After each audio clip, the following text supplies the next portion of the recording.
في الفيديو ده معانا اقوى 3 خدع بيعملها الكلاوات، وهنبدا بالترتيب من الضعيف للاقوى، فهخش اجرب واشوف هل فعلا الخدعه دي حقيقيه ولا كده. فتابع معايا الفيديو للاخر عشان في رقم هيظهر في حته من الفيديو، لو كتبته صح في التعليقات هتكسب معايا البويا باس الجامده قوي دي. وصلى على النبي عليه افضل الصلاه والسلام.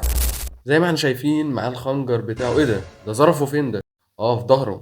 لا ده انا كنت بحسب بس في حته تانية. المهم خلينا نركزوا مع الخدعه يا ابن اللعيبه. جامد. لا لا جامده جامده جامده. ويلا نخش نجربها. هو بس في مشكله، بس لما اجي اقول لصاحبي عايز اجرب الخدعه دي اقول له حط له السكينه فين. اثبت اضرب اثبت اضرب اثبت. اضرب. ايوه بس روح روح روح روح بسرعه تعال بسرعه على بسرعه. السكينه يا اسطى، الواد دمه نقطه. اهدى. يا عم استنى يا الواد دين كفر يا امي.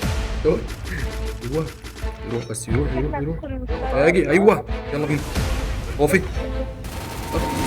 سرق الكل. ايوه عليك. مش مهم يا عم حلال عليك الكلاية.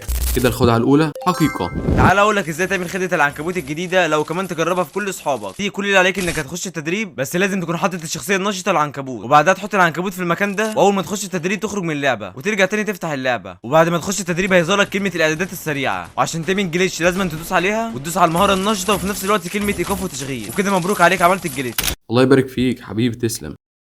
يلا نجرب. قالك أول حاجة تخش على التدريب، وبعدها نسيت أجيب الشخصية.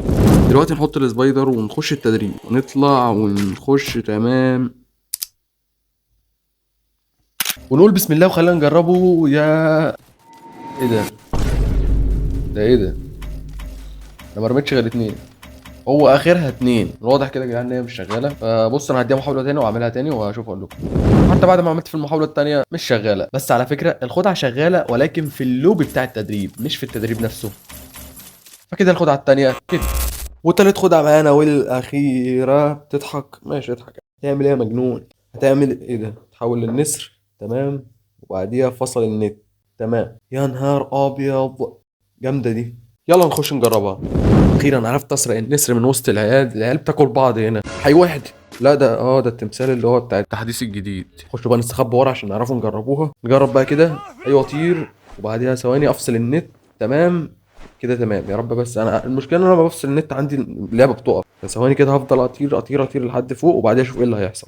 الحقوا يا جدعان بص لقيت ايه العيال ده كان نازل باين عليه ولا ايه، واللعبه لما وقفتني بص بص يا نهار ابيض. ايه جامده اقسم بالله. على كده ينفع اشوخ على دماغه؟ لا لا بس الطيران بالنسر ممتع اقسم بالله. يا نهار ابيض ده حتى بص شايف البيك من هنا. لا لا جميله قوي الصراحه. علقت خلاص كده. هي تقريبا مده دقيقه ولا حاجه وبعدها بيقول لك علقت. الخدعه الثالثه حقيقه. وبس كده يا اخواتي، لو حابين نكمل في السلسله دي اكتب لي تحت في الكومنتات. ما تنساش تعمل لايك للفيديو يا اسطوره، وسلام وز.